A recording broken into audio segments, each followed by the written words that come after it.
E aí pessoal, aqui é o Ícaro e esse é o canal Matas, e nesse vídeo aqui a gente vai estar respondendo justamente a questão do Antônio Miranda, um vídeo resposta ao Antônio Miranda sobre o argumento ontológico, né? Ele fez um vídeo resposta ao nosso vídeo, o meu vídeo de análise crítica ao vídeo dele.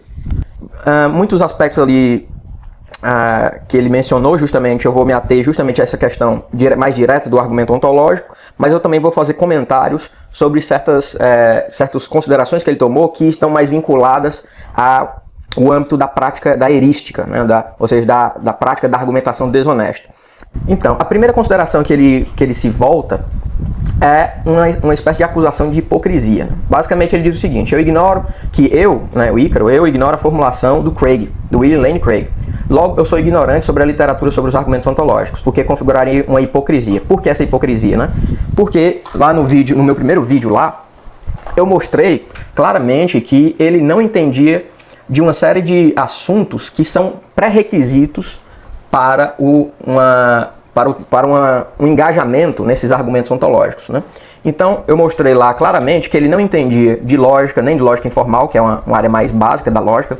Ele não tinha treino em canonização, em estabelecer uma canonização de um argumento, apresentar os passos inferenciais até chegar à conclusão. Ele não faz isso nem nas respostas dele ele apresenta isso, né? Essa estrutura e tal.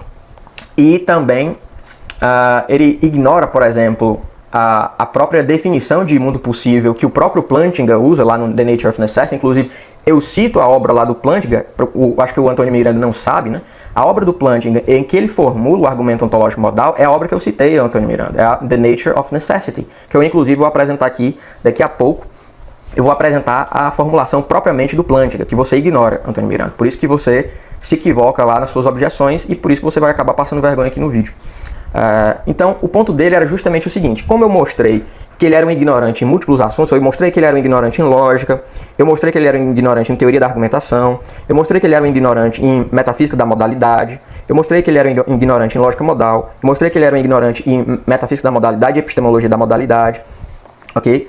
Então, tudo isso, né, eu acho que ele ficou meio sentido e resolveu apelar para a acusação contrária. Olha, você é um hipócrita porque você comete o mesmo erro, porque você ignora a formulação do Craig, e isso é completamente condenável. Então, basicamente ele diz: eu ignoro, como eu Ícaro, ignoro a formulação do Craig, logo eu sou ignorante sobre a literatura sobre os argumentos ontológicos e, portanto, eu sou um hipócrita porque eu acuso, né, eu estaria acusando o Antônio Miranda de algo que eu também estou sujeito, que é tratar de um assunto que eu ignoro. Ok?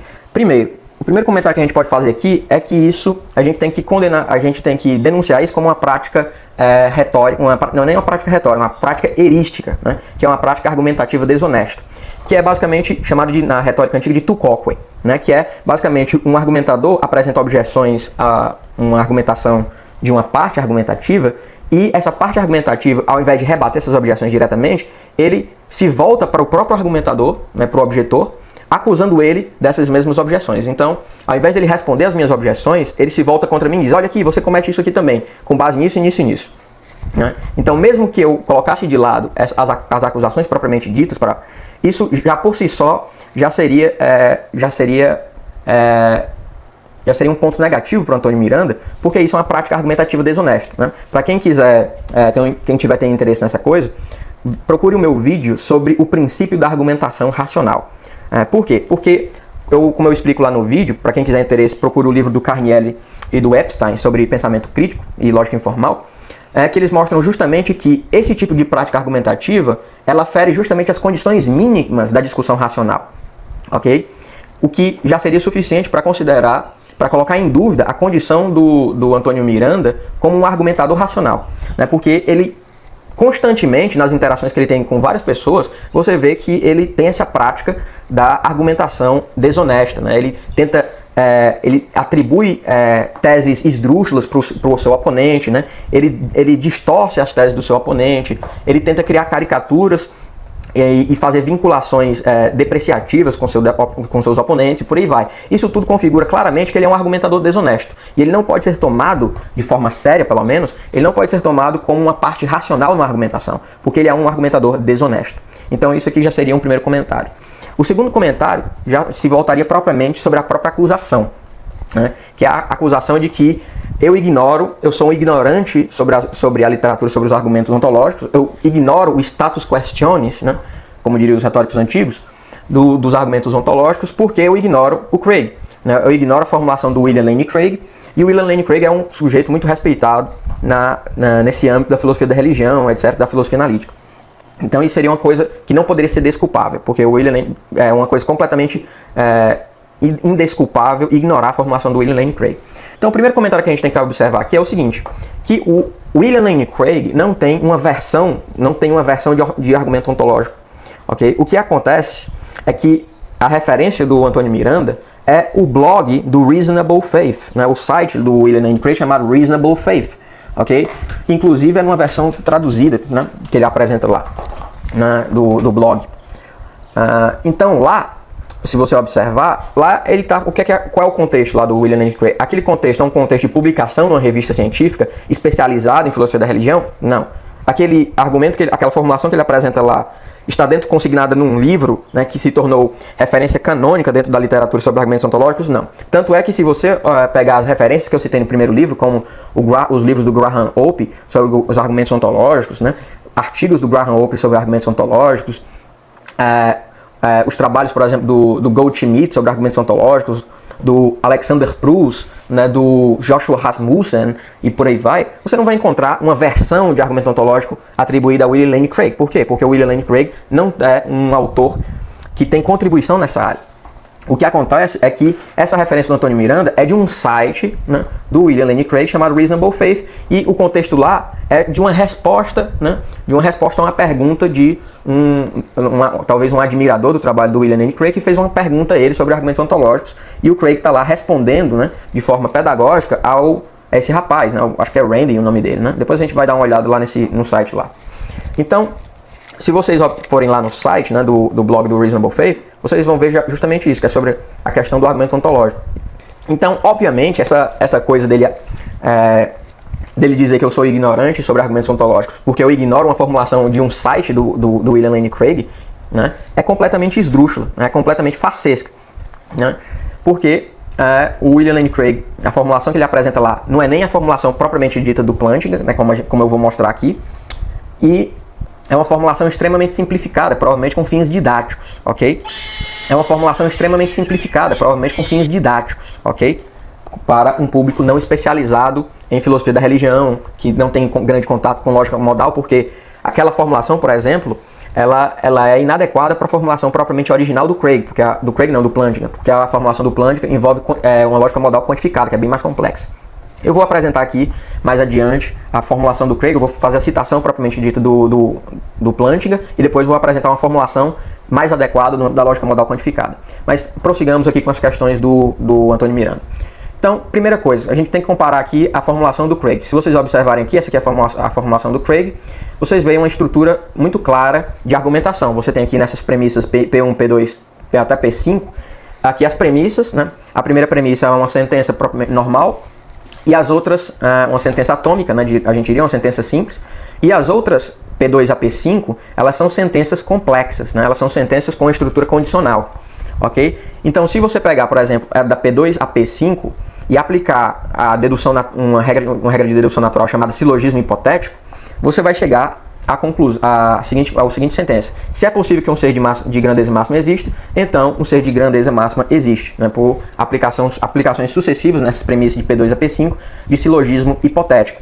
E com base nessa conclusão dessas aplicações de operações inferenciais, você pegar a primeira premissa, a premissa 1, e utilizar com esse condicional que você chegou, por meio do modus ponens, você vai chegar a essa conclusão: um ser de grandeza máxima existe. Então, a gente vê aqui, na estrutura do Craig, você tem uma estrutura muito clara dessas premissas, né, meios de aplicar regras de inferência e chegar à conclusão que ele aponta.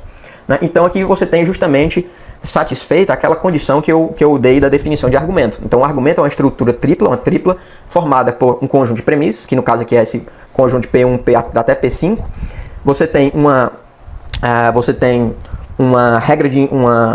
relação de consequência lógica vinculada, né, que no caso aqui é uma consequência lógica dedutiva, né, que é regida por um padrão de validade. e a conclusão, que é um ser de grandeza máxima, existe. Você tem, inclusive, passos intermediários, né, que é a premissa que eu mencionei, que é o resultado da aplicação sucessiva de silogismo hipotético e o uso dela com modus ponens, né, chegando à conclusão. Então a gente tem uma estrutura de argumento muito clara. Agora, se a gente observar aqui a versão do Miranda, né, a gente vai observar primeiro que a gente tem uma coisa tosca, né, como eu mencionei lá no primeiro vídeo, que é a primeira premissa, ela tem uma interrogação, pessoal. A primeira premissa, ela tem uma interrogação, pessoal. Né? Uma premissa não pode ter uma interrogação, como eu expliquei no primeiro vídeo, porque premissas, né, elas são constituídas por portadores de verdade. Ok? Portadores de verdade que podem ser sentenças, proposições, juízo, etc e tal. Ok? Só que, no caso aqui, eu prefiro proposições, né? Mas pode aqui se valer de sentença também, até porque proposições, você pode considerar proposições como os portadores de verdade primários e sentenças como portadores de verdade secundária, mas é outra questão de filosofia da linguagem. Mas basicamente o que importa aqui é que colocar como uma premissa, uma interrogação, é uma coisa tosca, como eu falei, tem que ser como portadores de verdade. E interrogações não são portadores de verdade porque elas não têm aquela propriedade que o Aristóteles chama de apofântico, ou seja, capaz de apresentar um valor de verdade. Ok? E as premissas e outra coisa tosca que faz com que isso aqui não seja nem considerado um argumento é porque ele colapsa premissa e conclusão, fazendo com que não tenha uma conclusão clara nessa estrutura aqui, nessa canonização. Fazendo com que essa estrutura de canonização aqui não satisfaça a condição de argumento, como eu falei lá, que é você ter uma estrutura tripla de um conjunto de premissa, um conjunto de conclusão e uma relação de consequência lógica. Ok? Como ele colapsa premissa e conclusão aqui, isso aqui não pode ser nem considerado um argumento, o que mostra que ele é um ignorante em lógica informal e lógica de forma geral. Ok? Então, ele não mostrou de forma nenhuma que isso está errado, né? Então, ele continua sendo um ignorante em lógica, e não satisfazendo condições preliminares para engajar nessas questões sobre argumentos ontológicos. Ok? Então, e mostra também que ele, inclusive, deformou o argumento do Craig, né? Porque se você observar aqui, ele colocou, existe no nosso mundo, né? E essas coisas aqui que são completamente toscas, né? Por exemplo, o Craig ainda é um pouco flexível quando ele fala, por exemplo, de mundo atual aqui, né? Ou mundo real, perdão. Porque o mais adequado seria falar de mundo atual, né? E não de mundo real, até porque tem até um problema nisso. Para quem estuda ontologia, sabe que tem uma questão do Kitt-Fine, que tem um uso de um operador de realidade muito específico, né? Então isso aí poderia inclusive causar certos problemas no âmbito da discussão da ontologia. Mas isso aqui provavelmente é justificado no caso do Craig, porque a gente tem que verificar o contexto. Ele está dentro do site dele respondendo provavelmente a um e-mail, né, de um admirador dele fazendo uma pergunta sobre argumento ontológico. Ele não está publicando, isso aqui não é uma publicação numa revista científica, isso aqui não é um livro, né, um livro técnico na área de filosofia da religião tratando de argumentos ontológicos. Isso aqui é uma resposta a um e-mail de um provável admirador do trabalho do William Lane Craig. Ok? Isso, no caso do Miranda, não é desculpável, por quê? Né, porque justamente ele está se propondo a ser um objetor, né, ao teísmo. Né? Então, pelo princípio da caridade, ele tem que apresentar a melhor versão possível dos argumentos teístas. Né? Se ele deforma os argumentos teístas, né, isso já mostra o que eu falei, que ele é um argumentador, desonesto. Ok? Então, ele vai justamente para o seguinte. E aí ele menciona que também é algo mais grave com a acusação para mim, porque supostamente essa ignorância do argumento do Craig, ela também evidenciaria uma ignorância do argumento do Plantinga, né? E o problema é que ele não apresenta o argumento do Plantinga, né? Ele vai no Wikipedia Brasil